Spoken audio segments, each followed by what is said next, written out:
हमलाको हमला, हमलाको हमला, हमलाको हमला।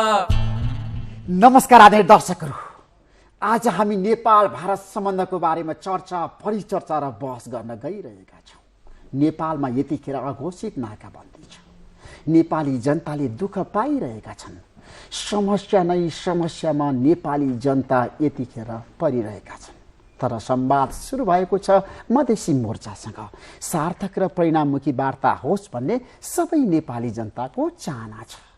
भारतसँग सुमधुर सम्बन्ध राख्नुको विकल्प छैन, तर पनि नेपाल भारत सम्बन्ध चिसिएको छ। यो किन भयो, कसरी भयो, यसको कारण के हो, आधार के हो? किनभने भारतीय प्रधानमन्त्री नरेन्द्र मोदी 2 पटक नेपाल आउनुभयो। नेपालसँग सुमधुर सम्बन्ध राख्नको लागि उहाँले धेरै राम्रो काम सुरुमा गर्नुपर्ने भयो। भूकम्पको बेलामा नेपालीलाई भारतले सक्दो सहयोग गर्यो, नेपाल र नेपाली जनतालाई। तर अहिले आएर किन भारतले अघोषित नाकाबन्दी गर्यो त नेपालमा? यतिखेर सबैको मन र मस्तिष्कमा भारतप्रति जुन सम्मान थियो कम हुँदै गएको छ। किन कम भयो त? आज हाम्रो बीचमा एउटा यस्तो व्यक्तित्व हुनुहुन्छ। म केही समय विश्राम लिन्छु। विश्रामपछि उहाँलाई पुनः कार्यक्रममा तपाईहरू सामु ल्याउने। हमलाको हमला, हमलाको हमला, हमलाको हमला, हमलाको हमला। विश्रामपछि साँच्चीकै भन्यो भने आज हामी एउटा यस्तो व्यक्तित्वसँग छौँ, भारतीय राजनीतिका अत्यन्त प्रभावशाली व्यक्तित्व, भारतीय जनता पार्टीका शीर्ष व्यक्तित्व, नेपाल भारत सम्बन्धलाई सुमधुर बनाउन लागि परिरहनु भएका व्यक्तित्व विजय जोली। जोली जी, तपाईँलाई म कार्यक्रममा स्वागत गर्न चाहन्छु। नेपाल के सभी बहनों और भाइयों को मेरा बहुत बहुत नमस्कार है, प्रणाम है। आपको थोड़ा नेपाली भी आता है? नेपाली आता तो नहीं है, लेकिन कन कन में नेपाल के प्रति प्यार बसा हुआ है। आप नेपाली भाषा प्रयोग करेंगे कि हिंदी और इंग्लिश बातचीत के दौरान? मेरी मूलतः भाषा हिंदी है, नेपाल के प्रति प्रेम है, और अंग्रेजी का मैं विद्यार्थी रहा हूँ, तो इसलिए मेरी भाषा में प्रवीणता और फ्लुएंसी हिंदी और अंग्रेजी में। अभी का जो समस्या है ना, नेपाल में अघोषित नाकाबंदी है ना, इनका कारण क्या है विजय जोली जी? देखिए ऋषि जी, मैं एक बात स्पष्ट कर देना चाहता हूँ। आज ये जो पूरी समस्या है, ये समस्या ऋषि धमाला और विजय जॉली में नहीं है। आज मुद्दा है भारत और नेपाल के संबंधों के अंदर मित्रता और समझदारी से इस क्राइसिस के वातावरण में अपने आप को और अपने व्यक्तित्व को कंडक्ट करने की, अपने राजनीतिक और सामाजिक मुद्दों को समझने की, मेजॉरिटी और मिनॉरिटी के अंदर समागम करने की।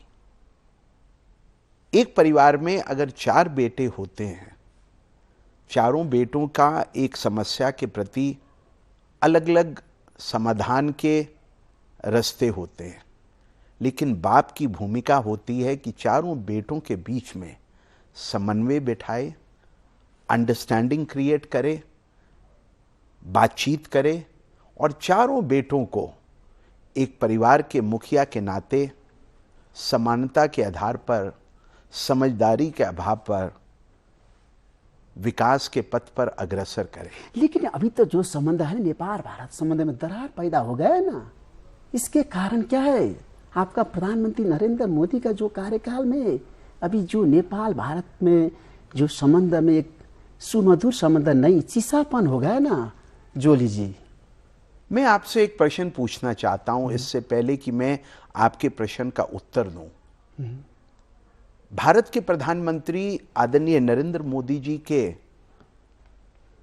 कार्यकाल के पहले 18 महीनों में 2 बार उनका नेपाल आना हुआ। मैं आपसे पूछना चाहता हूं, वो आए, उन्होंने नेपाल के प्रति अपनी प्रतिबद्धता को व्यक्त किया, उन्होंने नेपाल के प्रति भूकंप के समय और उससे पहले भी खुले हृदय से अपने आप को नेपाली जनता का हमदर्द बताया बताया, सपोर्ट भी किया, लेकिन आज का क्या समय ये भी भारतीय क्या ये प्रधानमंत्री भी ने नेपाल के लिए अन्याय किया है ना? क्या ये भी सच नहीं है कि नेपाल के अंदर भारत के प्रधानमंत्री के पुतले जलाए जाते हैं? क्या वो ठीक है या गलत है? अघोषित नाकाबंदी है अभी नेपाल में, भारत ले किया है, भारतीय सरकार ले किया है। नेपाली जनता में मोदी का जो सम्मान हुआ था ना पहले, अभी नहीं है। देखिए, मैं स्पष्ट कर देना चाहता हूं, नेपाल के अंदर जो आज परिस्थितियां बनी हैं, उस ताले की चाबी नेपाल के काठमांडू में है, नई दिल्ली में नहीं है। नया दिल्ली में है। नया दिल्ली ने मधेसी को सपोर्ट किया है, मधेश आंदोलन को सपोर्ट किया है।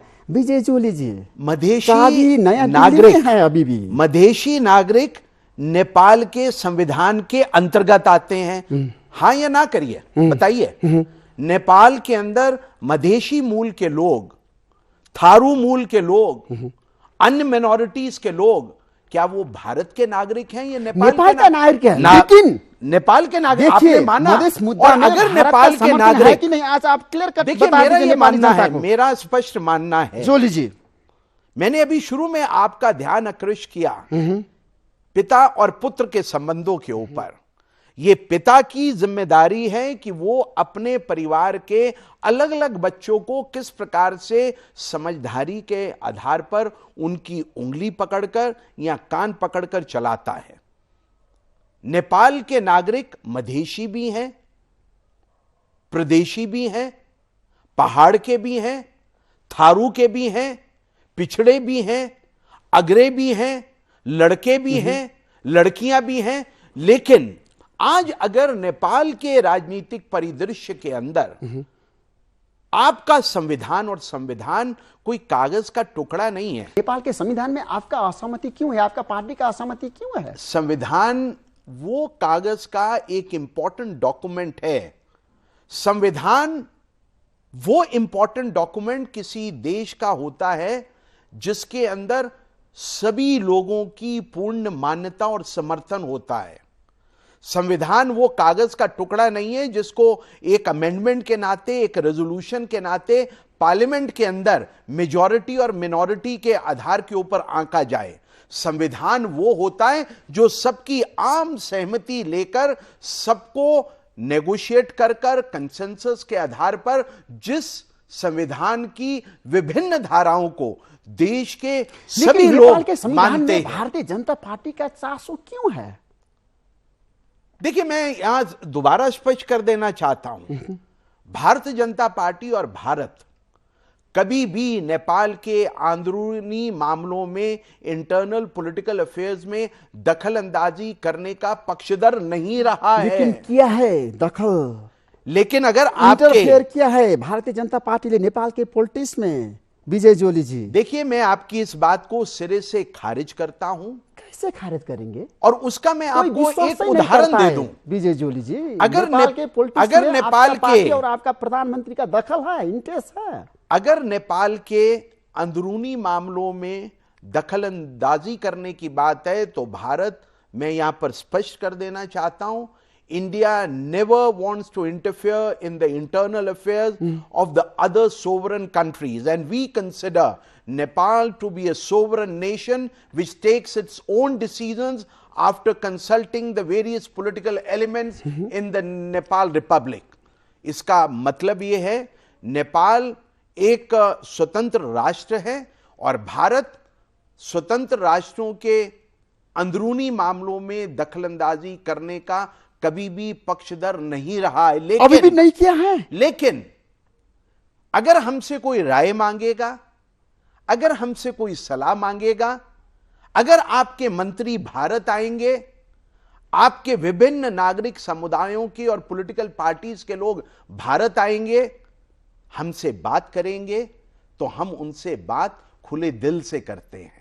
लेकिन उसका यह मतलब आप नहीं लगाकर कोई इंटरेस्ट नहीं है भारतीय जनता पार्टी के नेपाल में, पॉलिटिकल इंटरेस्ट नहीं है। देखिए, भारतीय प्रधानमंत्री का इंटरेस्ट नहीं है, पॉलिटिकल इंटरेस्ट नहीं है। मैं यहां पर यह बता देना चाहता हूं कि भारत के प्रधानमंत्री नरेंद्र मोदी के दिल में आज भी नेपाल और नेपालियों के विकास के लिए एक आग है, और उस आग के चलते अपने पहले 18 महीने के कार्यकाल में मेरे प्रधानमंत्री, भारत के प्रधानमंत्री आदरणीय नरेंद्र मोदी जी ने 18 महीने में 2 बार नेपाल की यात्रा करी। 100 करोड़ रुपए का समय में भारतीय काठमांडू क्या का बोला आपको जो मालूम है? संविधान में सबका अपनत्व होना चाहिए, सहमति होना चाहिए। क्यों बोला ये सब? तो देखिए, नेपाल के बारे में प्रधानमंत्री नरेंद्र मोदी कितना सोचते हैं और कितना करते हैं। नेपाल में आने के बाद उन्होंने 10,000 करोड़ रुपए का नेपाली मुद्रा का क्रेडिट लाइन नेपाल के विकास के लिए घोषणा करी। 100 करोड़ रुपए की लागत से काठमांडू में जो ट्रूमा सेंटर है मेडिकल सर्विसेज का, गरीब नेपालियों को और उनके स्वास्थ्य की रक्षा के लिए भारत ने समग्रता से, बड़े दिल से, उस सहयोग से उस ट्रूमा सेंटर को चलाया। नेपाल और भारत के बीच में एक नई बस यात्रा को शुरू किया ताकि गरीब नेपाल और भारत के नागरिक एक दूसरे के देश में आ सकें। विजय जोली जी, आज का जो समय है नेपाल भारत संबंध में, इतना गहराई में आप जाकर आज एनालिसिस करिए, बहुत चीसापन होगा। जैसे मौसम अभी चीसा है ना काठमांडू में और दिल्ली में, नेपाल भारत संबंध में वही परिस्थिति सृजना हो गया है। किसके कारण? मोदी के कारण और आपके पार्टी के कारण। मैंने शुरू में कहा, नेपाल क्राइसिस के ताले की कुंजी काठमांडू में है, नई दिल्ली में नहीं। नेपाल के राजनीति में नई दिल्ली का दखल अभी नहीं है, क्लियर कट बता दीजिए आज। देखिए, नेपाल के आंतरिक मामलों में भारत का किसी भी प्रकार का इंटरवेंशन नहीं है, लेकिन नेपाल के अंदर किस प्रकार का राजनीतिक घटनाक्रम बने, किस प्रकार की बातचीत हो, नेपाल के राजनीतिक तंत्र में किसको अगड़ा रखा जाए और किसको पिछड़ा रखा जाए, इसके प्रोविजंस के अंदर आपकी सरकार, आपके राजनीतिक दलों की सहभागिता है।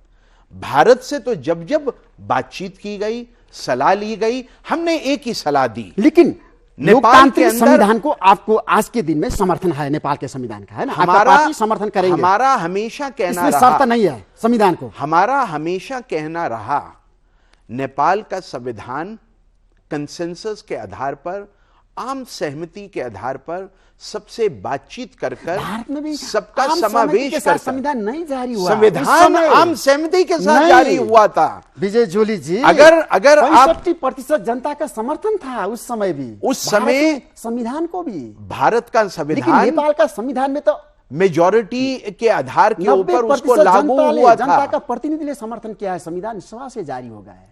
तो फिर दिक्कत कहां है? पार्टी का समर्थन फिर दिक्कत क्या है? फिर आपका और मेरा विवाद क्या है? अगर 90% मेजॉरिटी ही करेगी, अगर मेजॉरिटी के आधार, इसलिए मैंने शुरू में कहा, यह संविधान कोई उस कागज का टुकड़ा नहीं है जिसको पार्लियामेंट में आपने मेजॉरिटी और मिनॉरिटी के आधार पर उससे कोई न्याय करना है। यह तो वो टुकड़ा है कागज का, जिस कागज के टुकड़े के साथ नेपाल के एक एक व्यक्ति के मन की भावनाएं जुड़ी हो। मुझे इसका आदर करना है। ये रोटी बेटी का संबंध है। भारत और नेपाल के संबंध सदियों पुराने हैं।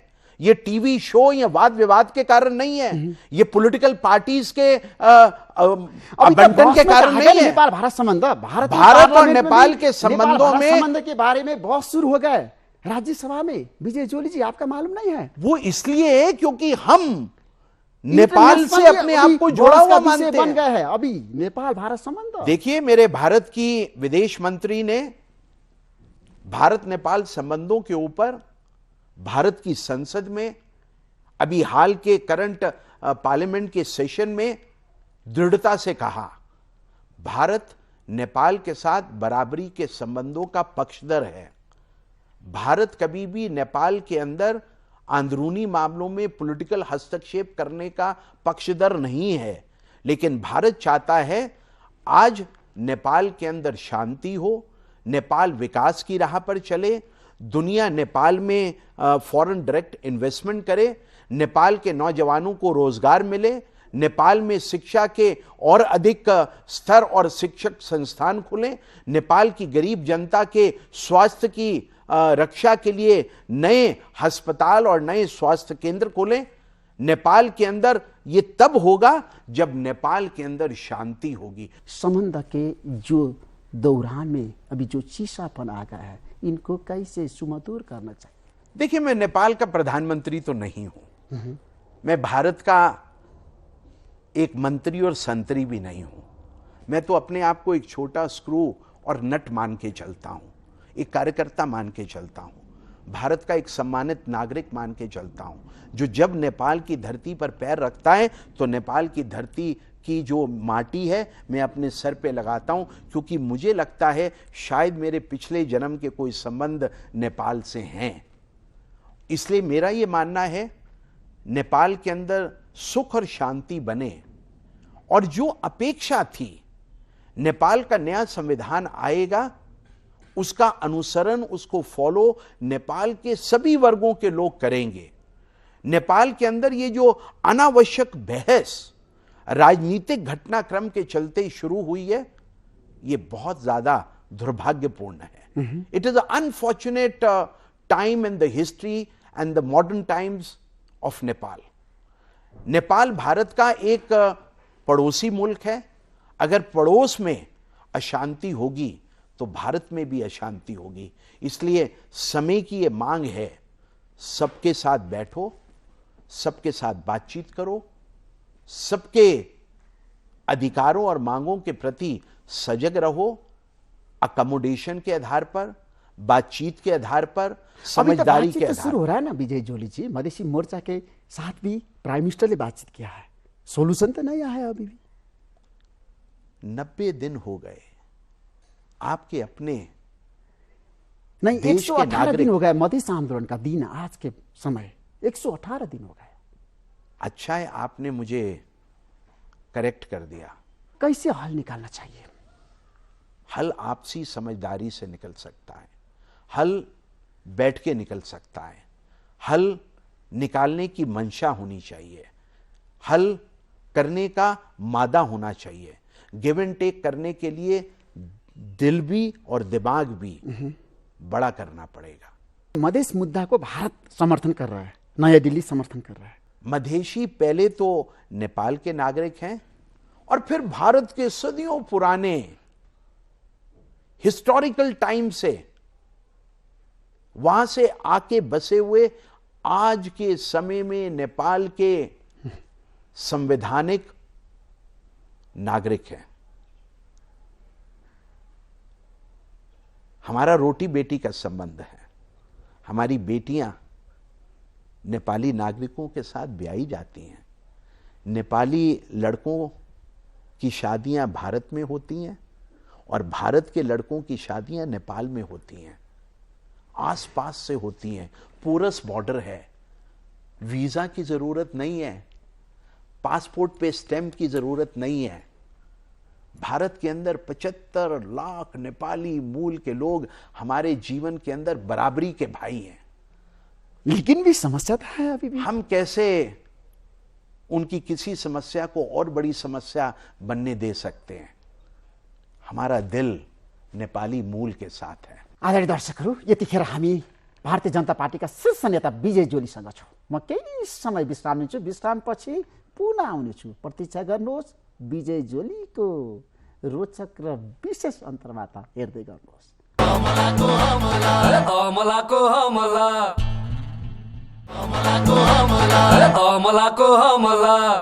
विश्रामपछि तपाईँलाई म पुनः कार्यक्रममा स्वागत गर्न चाहन्छु। विजय जोलीजी, रोटी बेटी का संबंध है नेपाल भारत संबंध में, लेकिन अघोषित नाकाबंदी अभी नेपाल में है, वो कैसे खुलेगा? आज जनता को बता दीजिए। तो देखिए, ना तो घोषित और ना अघोषित, ना अनाउंस्ड या और ना ही अनअनाउंस्ड। भारतीय जनता पार्टी का लीडर है आप। आपका पार्टी अभी भारत में सबसे बड़ा पार्टी है। प्राइम मिनिस्टर नरेंद्र मोदी भारत को नेतृत्व कर रहा है, देश को नेतृत्व कर रहा है, लेकिन नेपाल में अघोषित नाकाबंदी है। कांग्रेस आई ले कहा है, भारतीय कम्युनिस्ट पार्टी ले कहा है, भारतीय सरकारले नेपाल में नाकाबंदी किया है। कांग्रेस आई का लीडरले राज्यसभा में नहीं किया। आप एक समय में दो प्रश्न करते हैं। पहला प्रश्न करते हैं, मेरा उत्तर नहीं आता है, आप दूसरा प्रश्न दाग देते हैं। मैं मान सकता हूं कि मैं आज इस कार्यक्रम में हूं जिसमें ऋषि का हमला होता है, लेकिन दूसरे को आपके प्रश्न का उत्तर देने के लिए समय सीमा जरूर दें। लेकिन मरीन शंकर एयरले क्लियर कट राज्यसभा में कोट अनकोट मोदी का नेपाल में नाकाबंदी है, क्लियर कट बता दिया है पार्लियामेंट में। आप क्या बोलेंगे? देखिए, भारतीय सीमा के ऊपर 75 किलोमीटर लंबी ट्रकों की लाइन लगी हुई है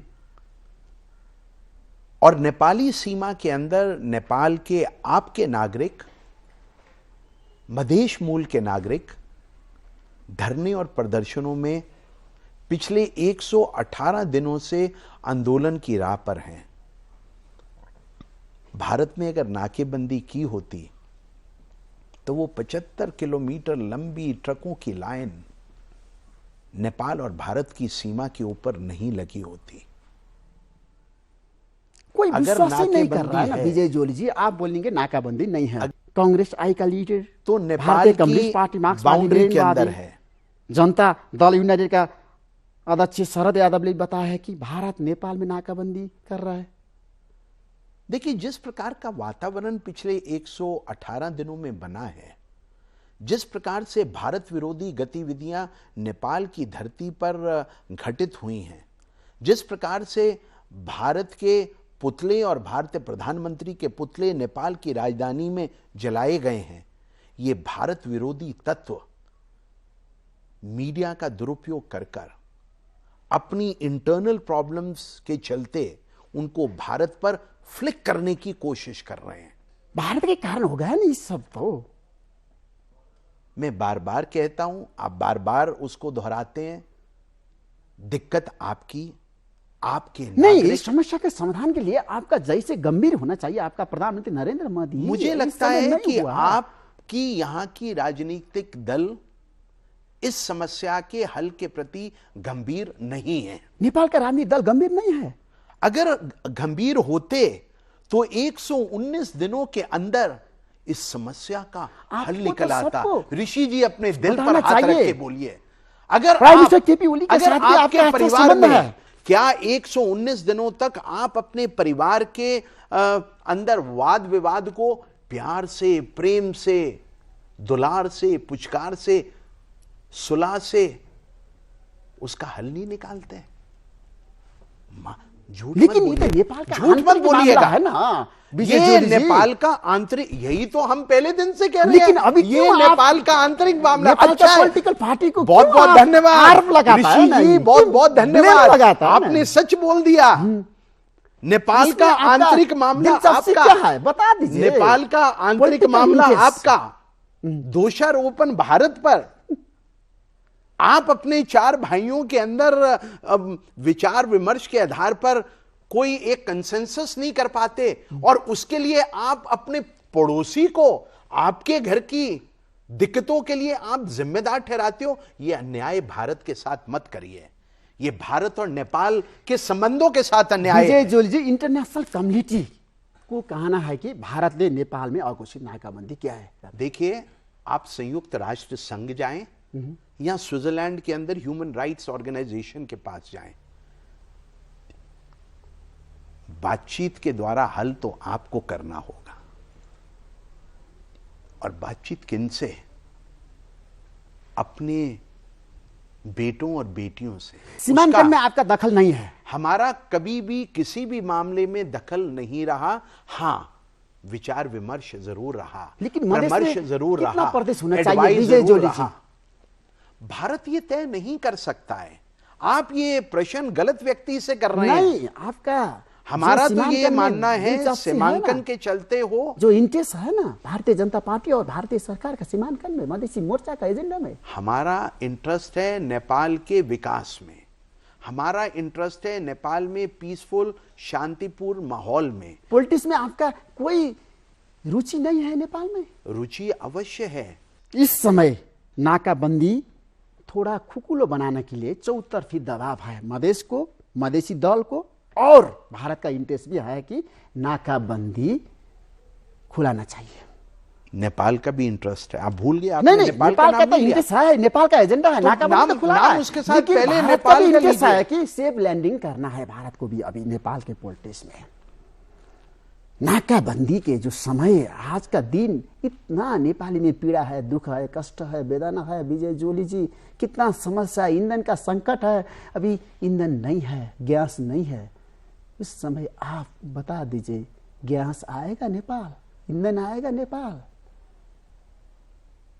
अगर आप मुझे मेरे प्रश्न को शांति से उसका उत्तर देने की मुझे आज्ञा देंगे तो मैं जरूर आपके इस प्रश्न का उत्तर स्पष्टता से दूंगा। दीजिए। 75 किलोमीटर लंबी ट्रकों की लाइन भारत की सीमा में और नेपाल की सीमा पर लगी हुई है। हम ट्रक भेजना चाहते हैं, हम रसद भेजना चाहते हैं, हम गैस भेजना चाहते हैं, हम दवाइयाँ भेजना चाहते हैं, हम सब्जियाँ भेजना चाहते हैं, हम अर्थक्वेक से रिलेटेड जो रिलीफ मटेरियल है उन ट्रकों में लदा खड़ा है। और कुछ ट्रकों को ज़बरदस्ती भेजने की कोशिश भी हुई, लेकिन उनको नेपाल की सीमा के अंदर जला दिया गया, ड्राइवरों को मारा गया। और क्योंकि वहाँ पर अनरेस्ट है, इसलिए बार बार अपनी इंटरनल प्रॉब्लम्स के लिए भारत का दोषारोपण कर कर, इस ब्लेम गेम में भारत को कहीं ना कहीं सहभागी बनाकर इस समस्या का हल नहीं हो सकता। इस समस्या का हल तो आपको अपने भाइयों को अपने संदर्भ में लेकर बातचीत के माध्यम से और उनकी मांगों के आधार पर अगर आप उनसे न्याय करेंगे तो मुझे नहीं लगता जो 75 किलोमीटर लंबी लाइन जो भारत की सीमा पर पिछले 118 दिनों से खड़ी है, उसमें किसी का कोई लाभ नहीं हो रहा। मैं मान सकता हूं इस पूरी समस्या के लिए दोनों तरफ कुछ हार्ड लाइनर्स उसके लिए जिम्मेदार हों, लेकिन मेरा ये मानना है, भारतीय जनता पार्टी का ये मानना है, मेरे प्रधानमंत्री का मानना है, मेरी सरकार का ये मानना है कि नेपाल के अंदर ये गतिरोध शीघ्र अतिशीघ्र समाप्त हो। इसीलिए आपके विदेश मंत्री कमल थापा ने 2 बार दिल्ली की यात्रा करी। आपके नेपाल के सांसदों ने अनेकों बार अभी 118 दिन में दिल्ली की यात्रा करी। आपके मधेशी नेताओं ने दिल्ली आकर अपनी बात रखी। भारत की संसद के अंदर नेपाल और भारत के संबंधों पर विस्तृत चर्चा हुई। भारत सरकार की विदेश मंत्री सुषमा स्वराज जी ने नेपाल के बारे में अपनी स्थिति को स्पष्ट किया। इसलिए बार बार आप एक प्रश्न को प्रधानमंत्री घोषित प्रतिक्रिया नहीं दिया है ना विजय जोली जी। अघोषित कोई नाकेबंदी नेपाल की नहीं कर रखी है। और भारत के प्रधानमंत्री नरेंद्र मोदी के दिल में आज भी नेपाल और नेपाल के विकास के लिए विश्वास ही नहीं कर रहा है ना, कोई विश्वास ही नहीं कर रहा है, जनता विश्वास ही नहीं कर रहा है। भारत जितना भी आज के दिन में आप बता रहे हैं ना, नाकाबंदी नहीं किया है, यहां का कोई भी विश्वास नहीं कर रहा है भारत नाकाबंदी किया है। देखिए, आपके अर्थक्वेक के बाद, आपके भूकंप के बाद नेपाल के रिकंस्ट्रक्शन के अंदर $1 बिलियन की अगर विजय जोली जी आज का समय सहयोग करना चाहिए ना। मानवीय संकट शुरू हो रहा है नेपाल में, अभी मानवीय संकट शुरू हो रहा है। देखिए, इस मानवीय संकट के समय समाधान करने के लिए आपका दायित्व नहीं है, आपका जिम्मेदारी नहीं है। आप क्या चाहते हैं कि हम जो प्राइवेट सेक्टर के ट्रक्स हैं उनको उड़ाकर हवाई जहाज से सेफ लैंडिंग नेपाल में कराएं? ये आपने परिस्थितियां बनानी है, लेकिन शांति की परिस्थितियां भेजिए ना, नेपाल की सरकार भेजिए, ट्रक भेजिए, नेपाल के अंदर नेपाल सरकार तैयार है। नेपाल नाका में सुरक्षा देने के लिए कोई समस्या तो नहीं फिर है। दिक्कत क्या है? बताया, प्राइम मिनिस्टर ने बताया। फिर दिक्कत क्या है? सामान भेज दीजिए। फिर दिक्कत क्या है? दिल्ली से सामान भेज दीजिए। सामान खड़ा है, आपकी सीमा पर खड़ा है, अपना कैमरा लेकर वहां पर चलिए। लेकिन और सीमा पर खड़ा है, लेकिन उसमें भी है ना आपका ब्यूरो कैसे काम कर रहा है, आपका मालूम है?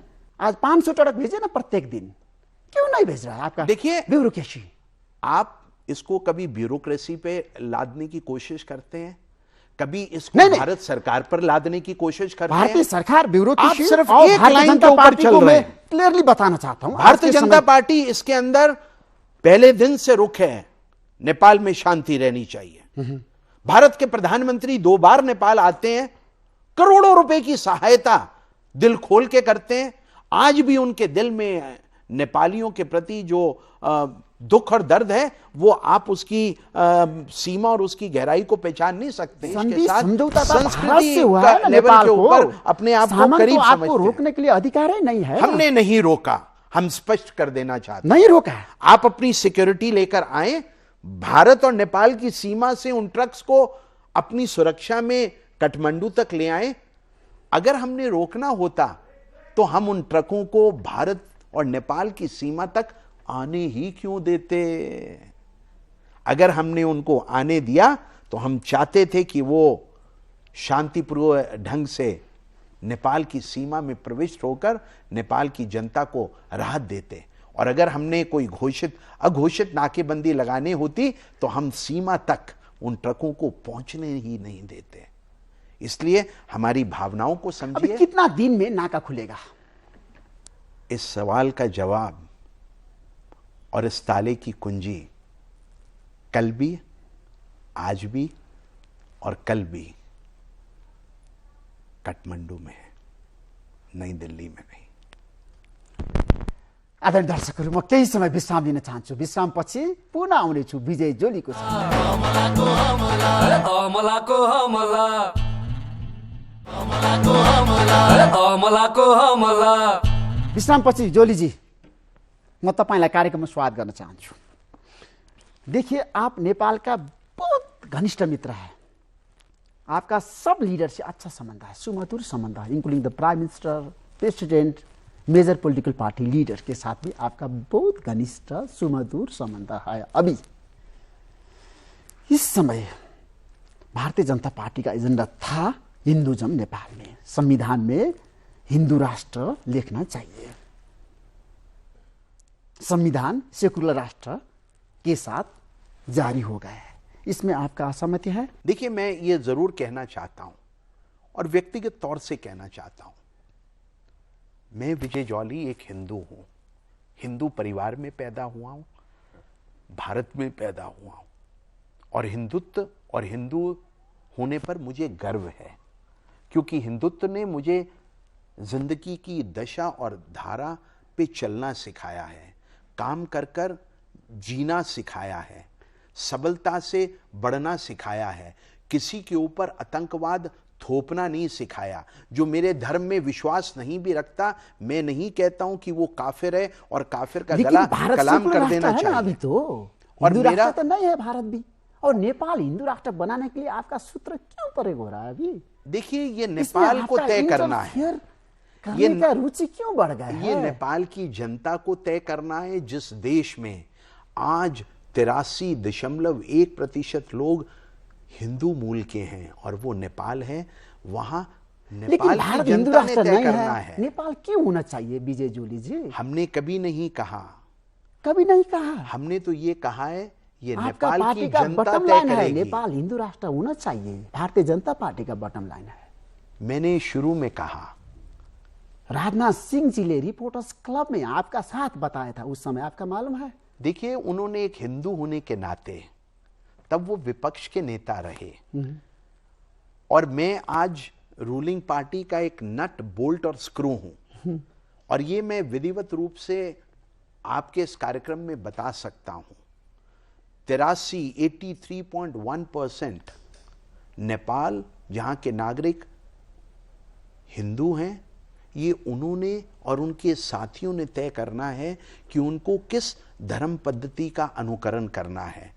हां, मुझे कंसर्न है तो नेपाल में शीघ्रता से होते हुए धर्म परिवर्तन की, जिसके अंदर बहुत से मिशनरीज यूरोपियन समुदाय से नेपाल की गरीब जनता को, नेपाल की पिछड़ी जनता को, नेपाल की अशिक्षित जनता को कहीं ना कहीं किसी न किसी प्रलोभनों के आधार पर उनका धर्मांतरण कराने में लगे हैं। लेकिन नेपाल में किस धर्म का, लेकिन नेपाल अभी सेकुलर राष्ट्र है, इसमें सब पॉलिटिकल पार्टी का समर्थन है, जनता का समर्थन है, तो फिर दिक्कत कहां है?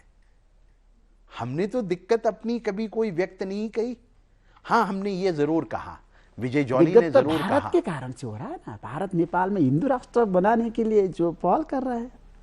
मैं आपकी इस बात से बिल्कुल भी सहमत नहीं हूं। राष्ट्र संस्था आपका एजेंडा अभी नहीं है नेपाल में, भारतीय जनता पार्टी का? भारतीय जनता पार्टी का नेपाल के प्रति समग्रता का एजेंडा है, ब्रदरहुड का एजेंडा है, अंडरस्टैंडिंग का एजेंडा है, कॉपरेशन का एजेंडा है, सहयोग देने का एजेंडा है, मिसअंडरस्टैंडिंग्स क्रिएट करने का एजेंडा नहीं है। दुख देने का एजेंडा नहीं है नेपाल को, और नेपाल को दुख देने का एजेंडा नहीं है नेपाल जनता पार्टी का। ये आखिरी बात मैंने बोलनी थी, आपके मुख से निकल गई, मैं उसका स्वागत करता हूं। नेपाल की जनता को किसी भी प्रकार का दुख देने का एजेंडा ना तो मेरी पार्टी का है और ना भारत की किसी अन्य पॉलिटिकल पार्टी का होगा और ना भारत सरकार का। संघीय लोकतांत्रिक गणतंत्र का समर्थन है, बिल्कुल समर्थन है। राष्ट्र संस्था फरकाने के लिए कोई आपका चाहना नहीं है नेपाल में? देखिए, ये तो नेपाल की जनता ने तय किया है, राजशाही रहेगी या लोकतंत्र रहेगा। अभी तो लोकतंत्र है नेपाल में, तो इसलिए ये जो नेपाल की जनता ने जिस पे निर्णय लिया, हमने उसको सलाम किया, गणतंत्र को समर्थन किया भारतीय जनता पार्टी ने। बिल्कुल किया। आपका पार्टी का जो है ना हिंदुइज्म के बारे में जितना दिलचस्पी है ना नेपाल के पॉलिटिक्स में, इंटरेस्ट है ना, उसके क्लियर कट करने के लिए मैं आग्रह किया हूं आपको। देखिए, जनता को बताना चाहिए ना। अभी तो प्रश्न तो खड़ा हो गया है। भारतीय जनता पार्टी संख्या उपसंख्या था भारतीय जनता पार्टी की तरफ से। भारतीय जनता पार्टी का सदस्य विजय जॉली है, ऋषि धमाला नहीं है। भारतीय जनता पार्टी में विजय जॉली का जन्म एक पॉलिटिकल एलिमेंट के नाते हुआ, ऋषि धमाला का नहीं हुआ।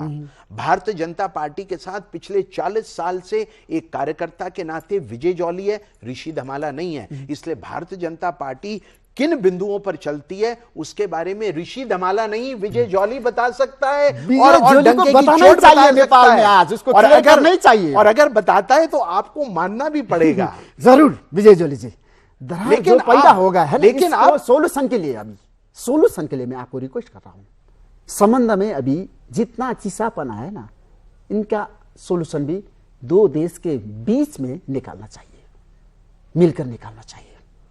हमारा कहना है कि भारत नेपाल संबंध सुमधुर बनाना चाहिए। आपका पॉलिटिकल एजेंडा भी नहीं है, सोशल एजेंडा भी नहीं है नेपाल में, वाटर में इंटरेस्ट है आपका।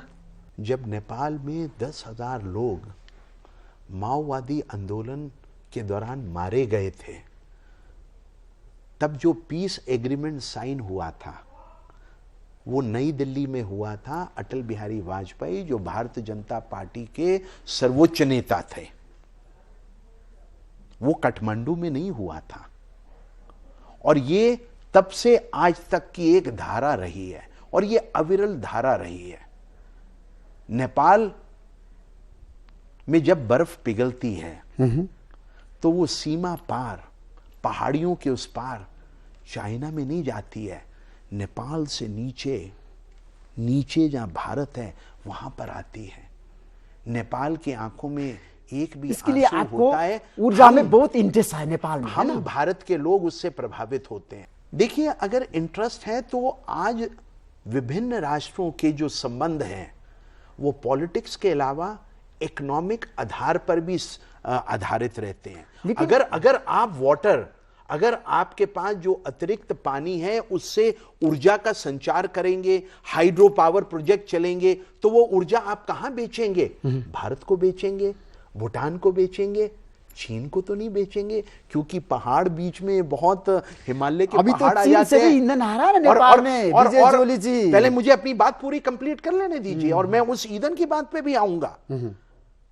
अगर नेपाल के हाइड्रो पावर प्रोजेक्ट्स के अंदर पानी का सदुपयोग होकर अगर बढ़िया बिजनेस के प्रपोजल्स होंगे, बिजली का संचार होगा, नेपाल के अंदर घोषित या अघोषित बिजली ऑफ नहीं होगी, नेपाल भी इल्यूमिनेट होगा और भारत को जो अतिरिक्त बिजली आएगी उससे आपको एडिशनल फाइनेंशियल इनकम होगी। क्या ये सच है? ये नहीं। और अगर ये सच है तो क्या गलत है? ये नेपाल की और भारत की, दोनों देशों की जो बिजनेस के संबंध हैं प्रगढ़ होंगे, दोनों देशों की फाइनेंशियल हालत और सुधरेगी, दोनों देशों के अंदर पावर के आदान प्रदान और संचार से दोनों देशों का लाभ होगा। इसलिए यह कह देना कि भारत केवल नेपाल के वाटर रिसोर्सेज में इंटरेस्टेड है, यह बिल्कुल गलत है। नेपाल चीन संबंध बहुत सुमधुर हो रहा है भारत के कारण से। मैं चीन बहुत बार जा चुका हूं। चीन को मैं एक डेवलपमेंट के आधार पर बढ़ने वाला एक कम्युनिस्ट मुल्क मानता हूं, लेकिन आज उनकी पूरी अर्थव्यवस्था कम्युनिज्म के आधार पे नहीं, फाइनेंशियल और बिजनेस आधार पे चलती है। नेपाल एक बार या 2 बार उनसे डीजल या पेट्रोल ले सकता है, लेकिन जो डीजल और पेट्रोल भारत से आएगा और जो डीजल और पेट्रोल चाइना से आएगा, वो चाइना कार्ड के चलते नहीं, दोनों देशों के बीच में भारत से आने वाले पेट्रोल अभी और नेपाल डीजल की आत्मनिर्भरतातिर कीमत जाने और के लिए उनके यहां से आने वाले कॉल कर रहे हैं ना। सप्लाईज की कीमत में जब क्यों चाइना 5 गुना उसमें ईंधन अंतर लेने के लिए होगा। नेपाल ने पहल किया है, अभी शुरुआत भी किया है, आपको मालूम है? ये तो नेपाल की सरकार से आपको पूछना होगा। नेपाल इसमें की आपका समर्थन है? भारतीय जनता पार्टी और भारत का सरकार का समर्थन है? हमारा कंसर्न है। सब चीजों पे ब्लैंक समर्थन नहीं दिए जाते ऋषि जी, कुछ चीजों पे कंसर्न्स भी व्यक्त किए जाते हैं और कुछ चीजों पर कंसर्न क्यों है? चीन से ईंधन आने के कुछ लिए इश्यूज पर शांति भी रखनी आवश्यक नेपाल और होती है। नेपाली के लिए उचित हो ना सकता है कि नहीं? ये नेपाल की सरकार और नेपाल के राजतंत्र ने देखना है उनको ईंधन कहां से रेगुलर सप्लाईज कम दामों पे मिल सकता है, कब मिल सकता है, किन परिस्थितियों में मिल सकता है। हम किसी 2 देशों के आंतरिक संबंधों के ऊपर टीका टिप्पणी करने के लिए इस कार्यक्रम में नहीं आए हैं, क्योंकि वो नेपाल और चीन के संबंधों पे सीधा सीधा एक नॉन डिप्लोमेटिक कमेंट होगा। लेकिन मैं ये जरूर कह सकता हूं, भारत से चाहे वो सब्जी आएगी, चाहे वो बिजली आएगी, चाहे वो ईंधन आएगा, चाहे वो पावर आएगी, चाहे वो डीजल आएगा, वो सस्ता होगा, नेपाल के हित में होगा और नेपाल में समग्रता से, शांति से सबको साथ लेकर चलने का जिम्मा भारत का नहीं, नेपाल के यहां के लोकतांत्रिक सिस्टम का होगा। एंटी इंडिया सेंटिमेंट्स नेपाल के पक्ष में नहीं है। करोड़ों रुपए का फॉरेन डायरेक्ट इन्वेस्टमेंट भारत में आ रहा है। भारत की विदेश नीति सफल है। हां, भारत और नेपाल के संबंधों में आए गतिरोध से हमें चिंता है और उस चिंता की घड़ी में हमें रिस्पॉन्सिबल ढंग से इससे निपटना होगा।